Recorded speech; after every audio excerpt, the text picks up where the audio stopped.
ماہرہ زینب خان کی قلم سے لکھا ناول بس الفت سی ہو گئی ہے، قسط نمبر 27۔ ڈیرے کے پاس شیر کی جیپ آ رکی تھی، جس کے پیچھے ہی حماس کی گاڑی بھی تھی۔ خوف کو دباتے ہوئے خود کو پرسکون رکھنے کی پوری کوشش کرتے ہوئے وہ لوگ بھی گاڑی سے اتر آئے تھے۔ آج بھی ان میں سے سب نے شلوار قمیض کی بجائے جینز اور شرٹس ہی پہن رکھی تھیں، جس کی ایک بڑی وجہ بھی یہی تھی کہ ان میں سے کسی کے بیگ میں شلوار قمیض کا ایک جوڑا بھی نہیں تھا۔ شیر کی میت میں چلتے ہوئے وہ لوگ بھی اندر داخل ہو گئے تھے جہاں پہلے سے ہی کوئی موجود تھا۔ سیاہ رنگ کی شلوار قمیض پہ کریم کلر کی شال شانوں پر پھیلائے وہ فون کان سے لگائے کسی سے محو گفتگو تھا۔ سرخ و سفید رنگت تنے ہوئے مغرور نقوش، خوبصورتی میں وہ شیر خان سے زیادہ نہیں تو اس سے کم بھی ہرگز نہیں تھا۔ اتنی خوبصورتی تو کراچی کی لڑکیاں نہیں ہوتی جتنی پشاور کے پٹھان ہیں، سمیر نے اسے دیکھتے ہوئے بڑبڑایا۔ ٹارگٹ سامنے ہے، اٹیک کرو، فہام نے دھیمی آواز میں زور سے کہا۔ اب یہ سلمان تو مجھے شیر سے زیادہ خطرناک لگ رہا ہے، کہیں ہم پکڑے نہ جائیں، حماس ہچکچاتے ہوئے بولا۔ ابھی ڈرنے کا موقع نہیں ہے شہزادے، میں تو کہتا ہوں سلمان کے نام کا نعرہ لگاتے ہوئے چمٹ جاؤ اس کو۔ فہام کچھ زیادہ ہی ایکسائٹیڈ ہو رہا تھا۔ پھر پہلے تو ہی جاؤ اس کے پاس، تاکہ اگر یہ تجھے مکہ مار کر تیرے دانت نہ توڑے تو ہمیں بھی تھوڑا حوصلہ ہو۔ جس طرح سے ہمیں دیکھ رہے ہیں مجھے تو لگ رہا ہے 2 منٹ بعد جی شیر بھائی سے رائفل مانگ کر ضرور ہم پہ اندھا دھند فائر کھول دے گا۔ وہ لوگ ہال کمرے کے چوکھٹ پر ہی کھڑے کم آواز میں ہم کلام تھے۔ اندر جانے کے لیے تو کوئی بھی پہل کرنے کو تیار نہیں تھا۔ ارے تم لوگ، پشت پر سے کسی خوشگوار حیرت میں لپٹی آواز ان چاروں کی سماعتوں سے ٹکرائی، جو بے حد جانی پہچانی سے معلوم ہوئی تھی۔ وہ لوگ جو سامنے کھڑے شخص پہ ہلہ بولنے والے تھے اس آواز پہ چونک کر ترنت پلٹے، جہاں وہ بھی کرتا شلوار پہ پٹھانی ٹوپی پہنے خوشگواریت سے انہیں دیکھ رہا تھا۔ سلمان عبید، وہ چاروں سے دیکھ کر اپنی جگہ ساکت رہ گئے۔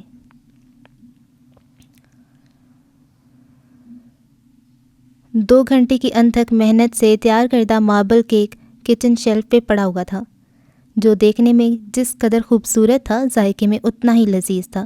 سمرین کو پورا یقین تھا کہ کنان اس کی تعریف کیے بغیر ہرگز نہیں رہ سکے گا۔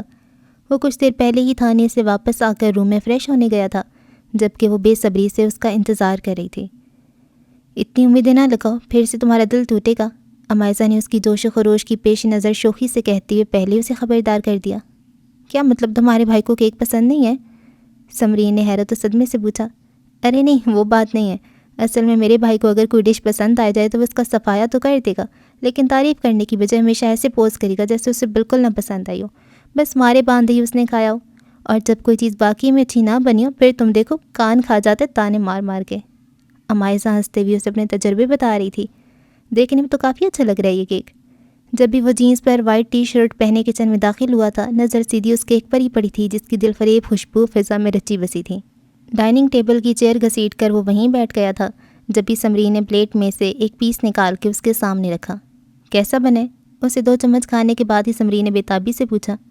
اچھا ہے، وہ مصروف سا بولا۔ کم اچھا تو نہیں ہے نا؟ نہیں، مجھے بہت پسند آیا یہ۔ کنان کی صرف اس ایک جملے سے اسے لگا کہ ساری محنت وصول ہو گئی ہے۔ وہ ایک دم ہی ہلکی پھلکی ہو گئی تھی، لیکن اس کے اگلے جملے سے اس کی مسکراہٹ فوراً ہی غائب ہوئی۔ لیکن کم پسند آیا ہے۔ یہ کم پسند کیا ہوتا ہے؟ اس نے بے تحاشا ضبط کرتے ہوئے دانت پیس کر پوچھا۔ دیکھو، جب کوئی چیز پسند نہیں آتی تو میں اس کی برائی کر کے کسی کا دل نہیں توڑتا، اس لیے کہہ دیتا ہوں کہ کم پسند آیا ہے، وہ سمجھانے والے انداز میں کہتے ہوئے کیک کا ایک بڑا پیس کاٹ کر اپنی پلیٹ میں منتقل کر چکا تھا۔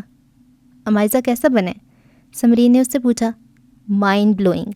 وہ بھی پلیٹ میں ایک پیس رکھے کاؤنٹر سے ٹیک لگائے کھڑی تھی، اس کے پوچھنے پر انگلی اور انگوٹھے کے دائرے سی شکل بناتے ہوئے دل سے اس کی تعریف کی۔ ارے، کنان نے حیرت سے اسے اپنے سامنے سے پلیٹ اٹھاتے دیکھا۔ نہیں پسند آیا تو مت کھائیں، اتنا جبر نہ کریں خود پر۔ میں نے کب کہا کہ پسند نہیں آیا مجھے؟ لیکن کم پسند آیا نا؟ اس نے گھورتے ہوئے پوچھا۔ ہاں، یہ کوئی برائی تھوڑی ہوتی ہے، برا تو تمہیں تب ماننا چاہیے تھا جب میں کہتا کہ بالکل اچھا نہیں بنا۔ اف کنان، آپ کی لاجکس۔ سمرین نے بے ساختہ اپنا سر تھام لیا تھا۔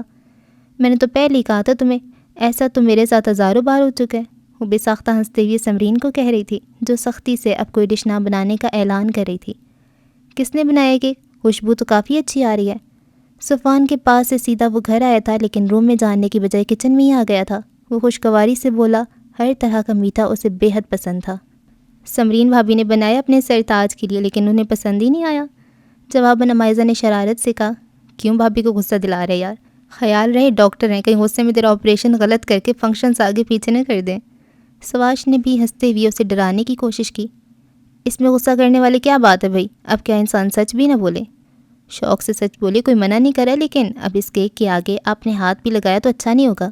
وہ سلگ کر بولی، ساتھ ہی اس سے بھی پوچھ لیا، آپ کھائیں گے سواش بھائی؟ میں یہاں شیئر کر لوں گا، اس نے کہتے ہوئے اچانک ہی مائزہ کے ہاتھ سے پلیٹ لے لی تھی۔ آپ کی نظر ہمیشہ میری چیزوں پر ہی کیوں ہوتی ہے؟ اس نے خفگی سے گھورا۔ کیونکہ نظر ہمیشہ اپنی ہی چیزوں پہ رکھی جاتی ہے محترمہ، اس کی آنکھوں میں آنکھیں ڈال کر اس نے گہرے لہجے میں کہا۔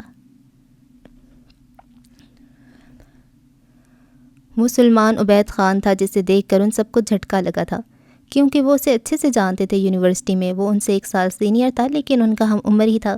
اپنی ذہانت کی وجہ سے اسکول میں اس نے کچھ کلاسز جمپ کی تھیں۔ پچھلے سال ہی تو وہ ڈگری لے کر نکلا تھا۔ ان کے تو وہم و گمان میں بھی نہیں تھا کہ اس سے اس طرح ملاقات ہوگی۔ وہ لوگ اسے سلمان عبید کے نام سے جانتے تھے، جس کا پورا نام سلمان عبید خان تھا۔ دوسرا، اس نے ہمیشہ یہی کہا تھا کہ وہ خیبر پختونخوا سے آیا ہے۔ پشاور شہر کا تو اس نے کبھی نہیں بتایا تھا، نہ ہی ان لوگوں نے کبھی پوچھنے کی زحمت کی تھی۔ جس فرضی سلمان کا انہوں نے ذکر کیا تھا وہ حقیقت بنا ان کے سامنے کھڑا تھا۔ وہ سچ مچ میں چیختے ہوئے جن کی طرح اسے چمٹ گئے تھے، جو ان کے والہانہ پن پر بکھلا کے رہ گیا تھا۔ کیا ہو گیا بھائی، تم لوگ تو ایسے خوش ہو رہے ہو جیسے میں تمہاری بچھڑی ہوئی محبوبہ ہوں۔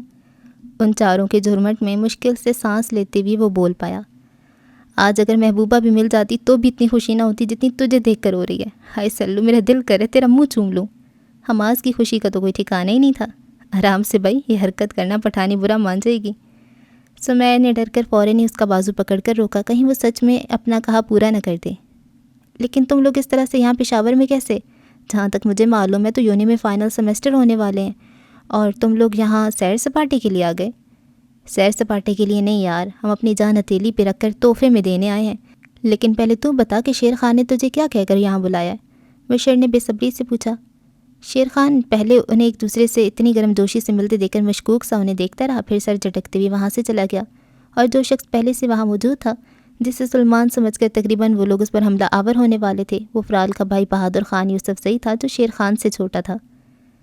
شیر لالا نے فون کر کے مجھے جب کہا کہ کراچی سے تمہارے دوست پشاور دیکھنے آئی ہوئی ہیں، تب مجھے بڑی حیرت ہوئی کہ ایسے کون سے دوست آ گئے میرے، اور جب انہوں نے یونیورسٹی کا حوالہ دیا تو میں پہلی فرصت میں بھاگا چلایا، لیکن تم لوگوں کو دیکھ کر سچ میں بے حد خوشی ہوئی۔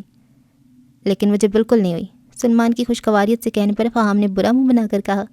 وہ ابھی تک اس سے کسی پرانی بات پہ ناراض تھا۔ لیکن مجھے تو یاد نہیں کہ میں نے تم لوگوں سے کبھی بابا خان کا ذکر کیا ہو، پھر تم نے شیر لالا کو یہ کیوں کہا کہ ان کے بارے میں نے تمہیں بتایا ہے؟ اچانک سے یاد آنے پر وہ چونک کر ان سے سوالیہ انداز میں پوچھنے لگا، کیونکہ ہمیں یہ نہیں پتا تھا کہ جس سلمان کا ذکر ہم نے کیا وہ یہاں تو نکل آئے گا۔ ویسے بڑی کوئی پہنچی ہوئی شخصیت ہے یہ شیر لالا، سمجھو ہمارے قتل کا پورا انتظام کر رکھا تھا۔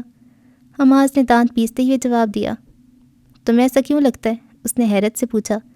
جب ہم نے سلمان کا ذکر کیا تھا تو انہیں شک کیا بلکہ پکا یقین ہو گیا کہ ہم جھوٹ بول رہے ہیں، اور اسی جھوٹ کو پکڑ کر ہمیں موت کے گھاٹ اتارنے کے لیے انہوں نے تجھے فون کھڑکا دیا۔ سمیر نے بھی جلے بھنے انداز میں کہا۔ تم لوگ فضول میں ہی ان کے لیے ایسا سوچ رہے ہو، وہ اتنی چھوٹی باتوں پہ قتل نہیں کیا کرتے، اور ویسے بھی تم نے کون سا ان کی بہن پہ نظر ڈالی ہوئی ہے جو وہ دنیا سے تمہارا نام و نشان مٹا دے؟ اس نے لاپرواہی سے کہتے ہوئے ہاتھ چلایا۔ مطلب کہ اگر ہم ان کی بہن بیٹی پہ نظر ڈالیں گے تو وہ ہمیں مار دیں گے؟ حماس نے ابرو اچکا کر پوچھا۔ مار دیں گے؟ پاگل ہو گیا، وہ تمہیں قتل نہیں کریں گے، بلکہ جو حال کریں گے نا، اللہ کی پناہ۔ یہاں تو ویسے بھی غیرت کے نام پہ قتل عام چیز ہے، اور اس معاملے میں تو بہادر لالا شیر لالا سے زیادہ سخت ہے۔ ویسے تم لوگ مل چکے ہو نا بہادر لالا سے؟ کانوں کا ہاتھ لگا کر جھرجھری لیتے ہوئے وہ بولا۔ کیا ہوا تم لوگوں کے چہروں پر ہوائیاں کیوں اڑ رہی ہیں؟ بے فکر ہو جاؤ یار، تمہارے ساتھ ایسا تھوڑی ہوگا، تم لوگ تو پشاور دیکھنے آئے ہو، دیکھ کر چلے جاؤ گے، پھر ڈرنے کی کیا بات ہے؟ انہیں ایک دم سے چپ ہوتا دیکھ اس نے ہلکے پھلکے انداز میں کہا۔ ہم ان سے نہیں ملے ابھی تک۔ کیا بات کر رہے ہو؟ میرے آنے سے پہلے یہاں وہی تو کھڑے تھے، یہاں سیاہ سوٹ میں، اور یقین مانو جتنے وہ سنجیدہ نظر آتے ہیں ان سے کئی گنا زیادہ ڈینجرس ہیں۔ ایک عام سی بات بھی کرنے کے لیے 1000 دفعہ سوچنا پڑتا ہے، اس کے بعد بھی ہمت نہیں پڑتی انہیں مخاطب کرنے کی۔ اس پر تو کچھ زیادہ ہی دہشت سوار تھی بہادر کی۔ یار سلمان، تو نے بچا لیا ہم کو، تو یقین نہیں کرے گا کہ ہم نے سلمان سمجھ کر ان پہ حلہ بولنے والے تھے۔ سمیر نے بے ساختہ شکر ادا کیا۔ کیا کہتے ہو، بتا دے اس کو؟ حماس نے خوف سے سفید پڑتے چہرے کے ساتھ مشورہ طلب نظروں سے انہیں دیکھتے ہوئے پوچھا۔ اس کو شوق سے بتا دے کہ تو شیر اور اس کے بھائیوں کی بہن پہ نظر لگا کر یہاں اس کی شادی رکوانے آیا ہے، لیکن پہلے مجھے گاڑی کی چابی دے دے، میں بھری جوانی میں قتل ہو کر زرکا کو شادی سے پہلے بیوہ نہیں کرنا چاہتا۔ بشر تو فوراً ہی اٹھ کھڑا ہوا۔ اگر تو نے واپس جانے کا سوچا بھی تو شیر خان سے پہلے میں تیری جان لے لوں گا۔ حماس نے اس کا بازو کھینچ کر دھمکاتے ہوئے دوبارہ بٹھایا۔ یار جیسے دیکھو ڈرانے دھمکانے میں لگا ہوا ہے، حد ہو گئی ہے قسم سے۔ فہام بری طرح بیزار آ چکا تھا۔ مجھے بھی بتاؤ کہ کیا بات ہو گئی ہے؟ سلمان نے ناسمجھی سے انہیں تذ بذب میں گھرے پایا تو اچنبے سے پوچھا۔ تو میری بات سن، یہاں کوئی بنگالی بابا کا اتا پتہ ملے گا؟ ہمارے کراچی میں تو ہر دیوار پہ اس کے گھر کا نام پتہ لکھا ہوتا ہے۔ حماس نے بے صبری سے پوچھا۔ یہ پٹھانوں کا شہر ہے بھائی، یہاں تجھے بنگالی بابا کہاں سے ملنا ہے؟ سلمان نے ہاتھ جھلا کر جواب دیا۔ تجھے کیا کرنا ہے بنگالی بابا کا؟ سمیر نے ناسمجھی سے پوچھا۔ بریانی بنا کر تو کھانی نہیں ہے مجھے اس کی، ظاہر ہے بابا وغیرہ سے تو تعویذ وغیرہ ہی لیے جاتے ہیں۔ وہ الٹا ہی پڑا۔ تجھے کون سا تعویذ لینا ہے؟ اب کے مشر نے چونک کر پوچھا۔ محبوب کے سارے بھائی آپ کے قدموں میں والا تعویذ چاہیے مجھے، اس نے دانت پیستے ہوئے نخوت سے جواب دیا۔ استغفر اللہ، سمیر نے کانوں کو ہاتھ لگائے۔ اب ایک گدے محبوب کو قدموں میں لایا جاتا ہے، اس کے بھائیوں کا تو نے اچار ڈالنا ہے؟ فہم نے گھر کر دیکھا۔ محبوب آلریڈی میرے دل میں، لیکن اس کے بھائیوں کی آنکھ میں کھٹک رہا ہوں میں، اس لیے انہیں قدموں میں لانا انتہائی ضروری ہے۔ وہ اب کی بھی تلخی سے گویا ہوا۔ یار کیوں مایوسی والی باتیں کرے؟ اللہ نے چاہا تو کوئی نہ کوئی حل نکل آئے گا، ایسی باتیں کر کے کیوں اللہ کو ناراض کر رہے؟ مشر نے خفگی سے اسے سمجھایا۔ کچھ مجھے بھی سمجھا دو، کون سا محبوب، کس کے بھائیوں کو قبضے میں کرنے کی باتیں کر رہے ہو؟ سلمان جھنجھلا کر بولا۔ میری بات انتہائی تحمل سے سن، فوراً سے ری ایکشن دینے کی ضرورت نہیں ہے، سمجھ گیا؟ اس کے کندھے پہ ہاتھ رکھے حماس باور کروا رہا تھا۔ بول بھی دے اب، وہ بیزاری سے بولا۔ دیکھ ہم یہاں کوئی پشاور گھومنے نہیں آئے، وجاہت یوسف زئی اور ان کے 4 بیٹوں کی اکلوتی بہن کی شادی رکوانے آیا ہوں میں، کیونکہ میں افرال سے محبت کرتا ہوں۔ اگر اس کی شادی کہیں اور ہو گئی تو اینٹ سے اینٹ بجا دوں گا میں سب کی، لیکن یہاں جیسے دیکھو ہمیں شیر اور بہادر خان سے ڈرانے میں لگا ہوا ہے، اور خود شیر خان نے ہماری جان خوش کی ہوئی ہے، اور ابھی بس میرے باپ پہلے اس کو تو یہ ہضم کر لینے دے۔ وہ جو تواتر سے بولتا جا رہا تھا سمیر نے فوراً سے خاموش کروایا، کیونکہ سلمان اس وقت منہ کھولے اور آنکھیں پاڑے انتہائی بے یقینی سے انہیں دیکھ رہا تھا۔ تجھے کیوں اتنا شوق لگ رہا ہے؟ کہہ دو کہ تم لوگ مذاق کر رہے ہو۔ سلمان کو ابھی تک اپنی سماعتوں پہ یقین نہیں آیا تھا۔ ہم راتوں رات کراچی سے 17 گھنٹے کا سفر کر کے تیرے سے مذاق کرنے آئیں گے؟ فہام نے گھورتے ہوئے پوچھا۔ وہ نفی میں سر ہلاتا بے یقین تھا، انتہائی بے یقین۔ ہاں اب تو بھی یہی کہہ دے کہ شیر اور اس کے بھائی بہادر ہماری گردن مار دیں گے، مشر بیزاری سے بولا۔ تم لوگوں کو معلوم ہے کہ فرال کی شادی کس سے ہو رہی ہے؟ سلمان نے ایک نظر ان سب کے تاثرات کا جائزہ لیتے ہوئے پوچھا۔ اگر تو نے یہ کہا کہ اس کی شادی تجھ سے ہو رہی ہے تو میں ایک مکہ ماروں گا تیرے منہ پر، حماس تیز نظروں سے گھورتے ہوئے بولا۔ وہ میری بھابھی بننے والی ہے، میرے بڑے بھائی سے اس کی شادی ہو رہی ہے۔ اس کے انکشاف پر وہ لوگ دنگ رہ گئے تھے۔ اب کہہ دے کہ تیرا بھائی بہادر اور شیر سے زیادہ جلالی ہے۔ اس حقیقت کو ہضم کرتے ہوئے سمیر نے تن سے کہا۔ ارے نہیں، میرا بھائی تو بہت سویٹ ہے، لیکن تم لوگ کافی جلدی آ گئے ہو، شادی میں تو بھی کافی ٹائم ہے۔ وہ لاپرواہی سے بولا۔ چل پھر ہم ساتھ والے علاقوں میں گھوم پھر کے آ جاتے ہیں، جب شادی کا وقت آئے تو ہمیں بلا لینا، ہم آ جائیں گے رکوانے۔ شادی رکوانے یا اس دنیا سے جانے کے لیے؟ اس نے ہنستے ہوئے پوچھا۔ ہنس مت، بہت سیریس سچویشن ہے، حماس نے اسے آنکھیں دکھائیں۔ یہ سچویشن مجھے سیریس نہیں بلکہ کافی خطرناک لگ رہی ہے۔ ہاں اور ہم خطروں کے کھلاڑی ہیں۔ تو مجھے یہ پتا تیرا بھائی کہاں ملے گا؟ تم لوگوں نے میرے بھائی کو اٹھانا ہے؟ اس نے حیرت سے پوچھا۔ ہم اٹھانے کا کام نہیں کرتے، ڈائریکٹ ٹھوکتے ہیں۔ فہام نے کالر کھڑے کرتے ہوئے 2 انگلیوں سے اشارہ کر کے نخوت سے کہا۔ میری ہونے والے بھابھی کا عاشق اپنے دوستوں کو لے کر کراچی سے پشاور پہنچ گیا، میرے سامنے ہی کھڑے میرے بھائی کو ٹپکانے کی باتیں کر رہے ہو، اور میں یہاں آرام سے کھڑا ہوں۔ مجھے تو غیرت سے مر جانا چاہیے۔ دیکھ اپنی غیرت کو کچھ دنوں کے لیے ڈبے میں بند کر کے سمندر میں بہا دے، بھائی سے زیادہ دوست کا حق ہوتا ہے، مشر نے جتاتے ہوئے اسے یاد دلایا۔ تو یہ کہنا چاہ رہا ہے کہ میں خود اپنے بھائی کی ہونے والی شادی ختم کروا کر بھائی کو اس کے ساتھ رخصت کر دوں؟ ابرو سکیڑ کر وہ سوالیہ نظروں سے ان چاروں کو دیکھ رہا تھا، ساتھ ہی ہاتھ سے حماس کی طرف اشارہ بھی کیا۔ کرنا ہی پڑے گا جانی، اور کوئی چارہ بھی تو نہیں ہے۔ تم لوگ واقعی میں سیریس ہو؟ مجھے تو ذرا بھی یقین نہیں آ رہا۔ سیریس ہیں جبھی تو آیا، ورنہ ہمیں کیا پڑی تھی یہاں پٹھانوں کے ہاتھوں قتل ہونے کی؟ حماس تلخی سے بڑبڑایا۔ واقعی میں جگرا ہے تم لوگوں کا، جو ایک نہیں دو خاندانوں سے دشمنی مول لینے لگے ہو۔ وہ استہزائیہ سانسا۔ 2 خاندان؟ وہ چاروں چونک کر اسے دیکھنے لگے۔ ظاہر ہے میرے ابا جی کی ہونے والی بہو پہ بری نظر رکھو گے تو کیا تمہیں صحیح سلامت کراچی جانے دیں گے؟ اب یہ ابا جی کہاں سے بیچ میں آ گئے؟ دشمنوں میں مزید اضافہ ہوتا دیکھ وہ جھنجھلا اٹھا۔ میں ایک ایک کر کے سب کو دیکھ لوں گا، لیکن اس وقت سب سے زیادہ ضروری میرا فرال سے ملنا ہے، تو کچھ بھی کر کے مجھے گھر کے اندر لے جا۔ حماس سنجیدگی سے کہنے پر وہ بدک اٹھا۔ کیا ہو گیا بھائی؟ کیوں اپنے ساتھ میری جان کے در پہ ہو گیا ہے؟ ہمارے یہاں غیر متعلقہ مرد کسی گھر کے اندر نہیں جا سکتے۔ کون سے متعلقہ؟ سمیر نے ناسمجھی سے پوچھا۔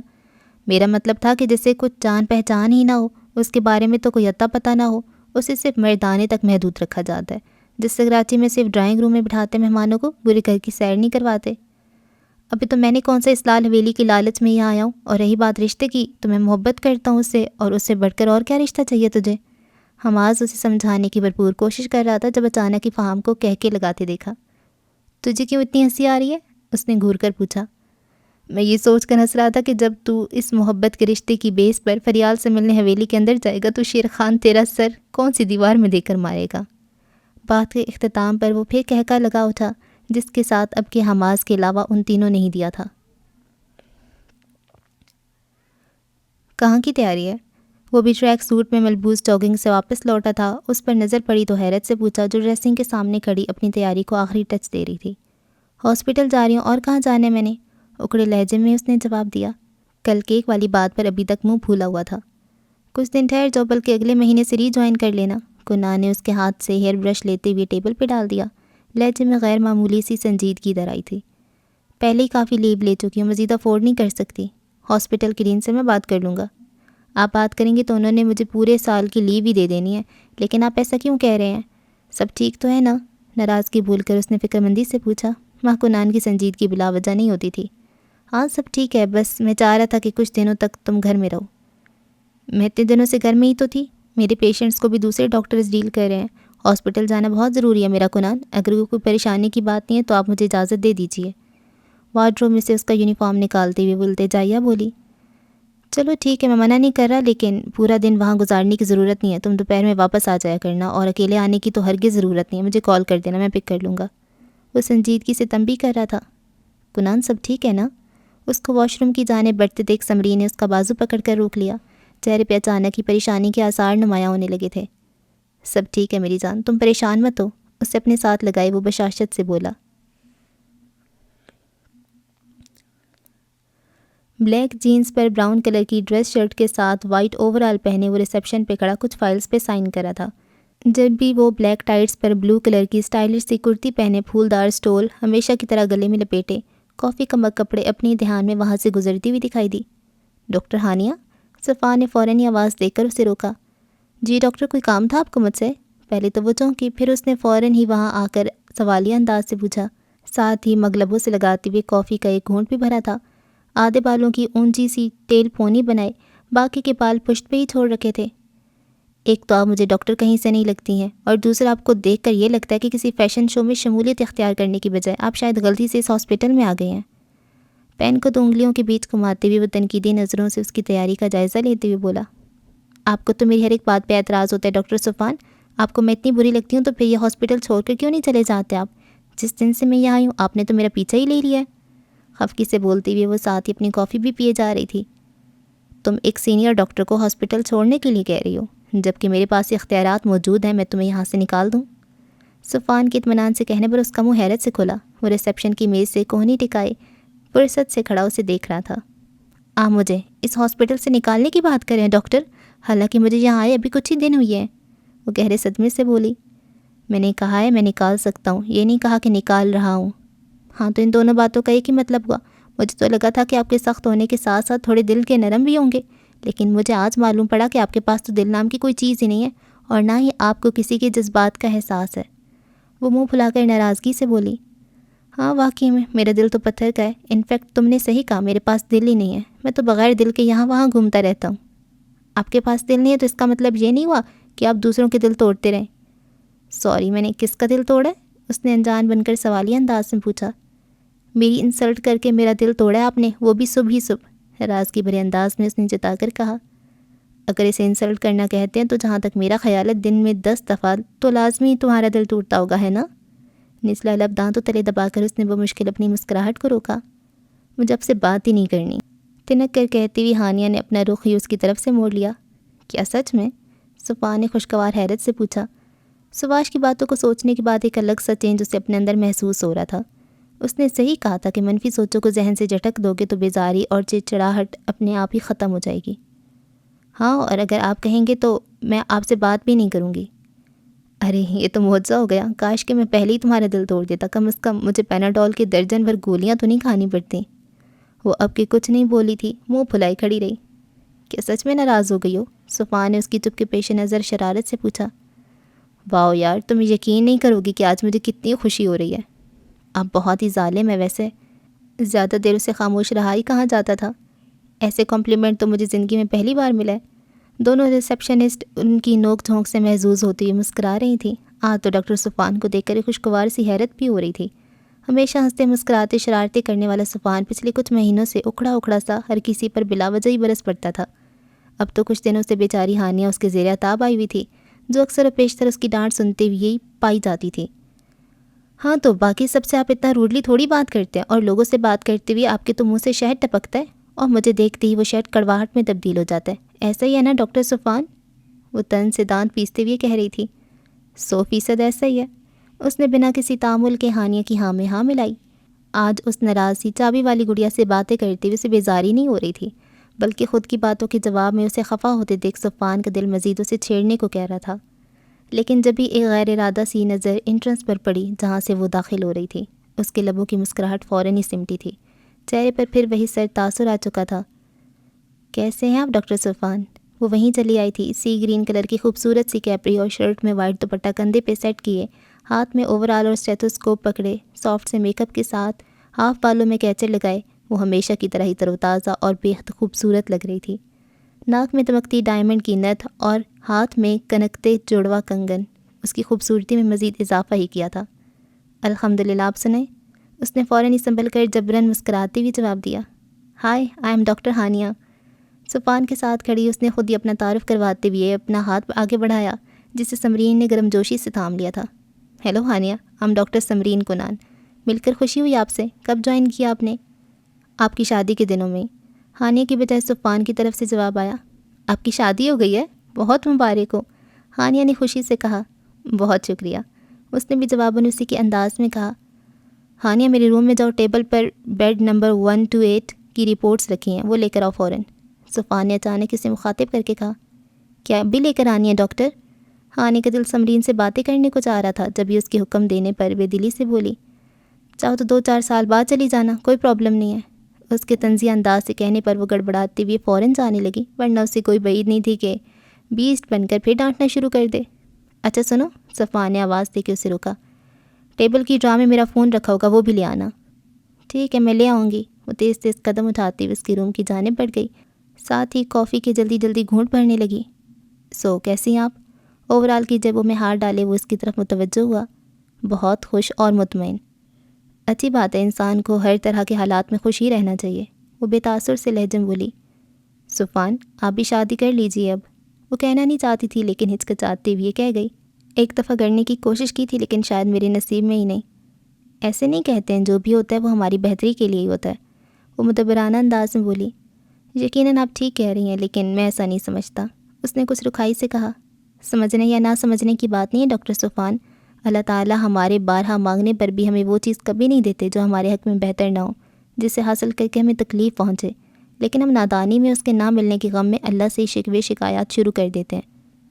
میں نے کبھی شکوہ نہیں کیا، لیکن ایک افسوس سا ضرور ہے مجھے یقین ہے اللہ نے آپ کے لیے بھی ایسی لڑکی ضرور اس دنیا میں بھیجی ہوگی جو آپ کی زندگی خوشیوں سے بھر دے گی، سمرین نے مسکراتے ہوئے کہا تھا، لیکن وہ ایک طویل سانس بھر کے سر جھٹک کے رہ گیا۔ مجھے آپ سے کچھ بات کرنی ہے مائزہ۔ جامعہ کے گراؤنڈ میں گھنے درخت کی چھاؤں میں اپنی دوستوں کے ساتھ بیٹھی تھی، ساتھ ہی فولڈر پہ تیزی سے قلم چلاتے ہوئے نوٹس بھی مکمل کر رہی تھی، جبھی وہ لڑکا گھٹنوں کے بل اس کے سامنے بیٹھتے ہوئے سنجیدہ سا گویا ہوا۔ مائزہ نے سر اٹھا کے حیرت سے اسے دیکھا۔ وہ اس کا کلاس فیلو ہونے کے ساتھ ملک کے مشہور مل آنر کا اکلوتا بیٹا تھا۔ جی دانش، کہیے، فولڈر بند کرتے ہوئے وہ اس کی طرف متوجہ ہوئی۔ میں آپ سے شادی کرنا چاہتا ہوں، اگر آپ کہیں تو آج ہی اپنے پیرنٹس کو آپ کے گھر پرپوزل لے کر بھیج دوں گا۔ اس کے ساتھ بیٹھی ساری لڑکیوں کے منہ حیرت سے کھلے تھے۔ وہ دانش، جو جامعہ میں ٹام کروز کے نام سے مشہور تھا، حسین ترین لڑکیاں اس کے آگے پیچھے گھومتی تھیں، لیکن اپنے چند ایک دوستوں کے علاوہ کسی اور کو لفٹ کروانا اپنی توہین سمجھتا تھا۔ آج وہ اس کے سامنے بیٹھا گزارش کر رہا تھا۔ جانے کتنی ہی لڑکیوں نے رشک اور حسرت سے مائزہ کو دیکھا تھا، جس کا ضبط کے مارے چہرہ سرخ پڑنے لگا تھا۔ غصے سے نہیں بلکہ بے ساختہ امڑتی ہنسی کو کنٹرول کرنے کے چکر میں۔ ہاتھ کی مٹھی بنا کر لبوں پہ رکھے وہ دانش کو دیکھ رہی تھی جو ابھی بھی اس کے سامنے بیٹھا امید بھری نظروں سے اسے دیکھ رہا تھا۔ Are you serious? زیادہ دیر اسے ضبط نہ ہوا تو وہ بے ساختہ ہنس پڑی۔ میں مذاق نہیں کرا، واقعی میں سیریس ہوں، آپ ایسے ہنس کیوں رہی ہیں؟ امائزہ کو تو صرف اس وجہ سے ہنسی آ رہی تھی کہ جب اسے حقیقت کا علم ہوگا تو اس کا ریئیکشن کیا ہوگا۔ دیکھیں اگر آپ انتظار کرنے کو بھی کہیں گی تو میں بخوشی کر لوں گا، لیکن پلیز آپ انکار مت کریں، میں سچ میں آپ کے لیے سنجیدہ ہوں۔ اب کہ وہ التجاؤں پہ اتر آیا۔ دیکھیے دانش، میں آپ کی فیلنگ سمجھ سکتی ہوں، لیکن بہت معذرت، میں آپ سے شادی نہیں کر سکتی، اس نے لہجے میں افسوس سموتے ہوئے کہا۔ کیوں نہیں کر سکتی ہیں؟ کیا آپ کہیں انگیجڈ ہیں؟ اس نے دھڑکتے دل کے ساتھ پوچھا۔ بات اصل میں یہ ہے کہ اس نے اپنا بکھرا سامان اٹھا کر بیگ میں ڈالنا شروع کر دیا تھا کہ میں میرڈ ہوں، کچھ ٹائم پہلے ہی میری شادی ہوئی ہے۔ وہ ہکا بکا سا اس شکل کو دیکھ رہا تھا جو اس کی حالت پہ کافی محظوظ ہو رہی تھی۔ آپ جھوٹ بول رہی ہیں نا؟ چہرے پر ہاتھ پھیرتی ہوئے وہ بے یقینی کسی کیفیت میں تھا۔ میرے ہسبینڈ مجھے پک کرنے آنے والے ہیں، آپ کہیں تو ان سے ملوا دوں؟ تمہاری شادی ہو چکی ہے، بتایا کیوں نہیں؟ امائزہ کی ساری کلاس فیلوز اس کے سر ہو چکی تھیں جو بے ساختہ ہنسی جا رہی تھی۔ جا یار، اتنی مشکلوں سے کسی لڑکی پہ دل آیا تھا، وہ بھی شادی شدہ نکلی۔ تھوڑی دور کھڑے دانش کے دوست اب ہنسی سے لوٹ پوٹ ہوتے ہوئے اسے چھیڑ رہے تھے جو خفیف سا سر کھجا کے رہ گیا تھا۔ میں ایک میرڈ لڑکی کو پروپوز کرا تھا۔ اف دانش اف، وہ خجل سا ہوتے ہوئے وہاں سے اٹھ گیا۔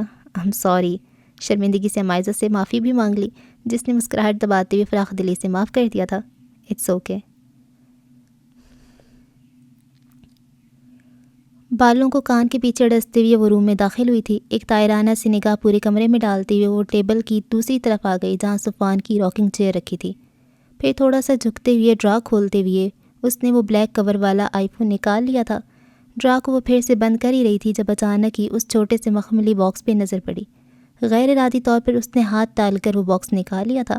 الٹ پلٹ کرتے ہوئے وہ اچنبے سے اسے دیکھ رہی تھی، پھر تجسس کے ہاتھوں مجبور ہو کر اسے کھول لیا جہاں موجود جگر جگر کرتی خوبصورت سی ڈائمنڈ رنگ کو دیکھ کر اسے حیرت کا جھٹکا ہی تو لگا تھا۔ وہ تو کبھی خواب میں بھی نہیں سوچ سکتی تھی کہ صفوان جیسا اکھڑ انسان بھی کسی کی محبت میں گرفتار ہو سکتا ہے۔ ہانے کو 100% یقین تھا وہ رنگ اس نے کسی لڑکی کے لیے ہی لی ہوگی، لیکن ایک اچنبا سا بھی تھا کہ جب لے ہی لی تو پھر ابھی تک دی کیوں نہیں؟ کتنی خوبصورت ہے، دل پہ ہاتھ رکھے وہ اسے ہاتھ میں لیے دیکھ رہی تھی۔ آنکھیں تو اس کی چمک سے خیرہ ہو رہی تھیں۔ پھر دل کی آواز پر لبیک کہتی ہوئی اس نے الٹے ہاتھ کی انگلی میں پہن بھی لی۔ اب زیادہ خوبصورت لگ رہی ہے۔ ہاتھ کو سامنے کیے تنقیدی سا جائزہ لیتے ہوئے وہ مسکراتے ہوئے خود سے بولی، پسند تو واقعی میں کمال ہے ڈاکٹر خڑوس کی۔ اسے سراہتے ہوئے وہ انگوٹھی اتارنے لگی جب اس کے ہونٹوں کی مسکراہٹ فوراً غائب ہوئی۔ یا اللہ، وہ کھینچتے ہوئے اپنی انگلی میں سے انگوٹھی نکالنے لگی جو لاکھ کوشش کے بعد بھی نکلنے سے انکاری تھی۔ اس کے چہرے پر ہوائیاں اڑنے لگیں۔ اس نے دانتوں سے بھی اسے کھینچ کر نکالنے کی کوشش کی تھی، لیکن وہ رنگ تو جیسے اس کی انگلی میں چپک کے رہ گئی تھی۔ یہ تو پھنس گئی ہے، اب تو ڈاکٹر صفوان ضرور مجھے شوٹ کر دیں گے۔ مرنے کے لیے تیار ہو جاؤ ہانیہ۔ خوف سے اس کا رنگ ہی اٹھ چکا تھا۔ پلیز پلیز نکل جاؤ انگوٹھی، تمہارے مالک نے میرا قیمہ بنا دینا ہے ورنہ۔ روحانسی ہوتے ہوئے وہ مسلسل کوشش کر رہی تھی۔ اس کا سفید ہاتھ رگڑنے کی وجہ سے کافی سرخ پڑ چکا تھا جس کی اسے کوئی فکر نہیں تھی۔ پریشانی تھی تو صرف صفوان کی۔ اف ڈاکٹر، پہلے لڑکی کی انگلی کا سائز تو کنفرم کر لیتے۔ اس نے تصور میں ہی اس کی عقل پر ماتم کیا۔ الٹے ہاتھ کی نرم و نازک سی تیسری انگلی میں ہی وہ انگوٹھی پھنس گئی تھی۔ اس کا مطلب تو یہی ہوا کہ پھر صفوان نے یقیناً غلط سائز کی لی ہوگی۔ اب کیا کروں؟ اس نے بے بسی کے مارے اپنا سر ہاتھوں میں تھام لیا۔ ماہرہ زینب خان کے قلم سے لکھا ناول بس الفت سی ہو گئی ہے قسط نمبر 27 کا اختتام ہوا۔ آپ سے اگلی قسط میں ملاقات ہوگی، تب تک کے لیے اللہ حافظ۔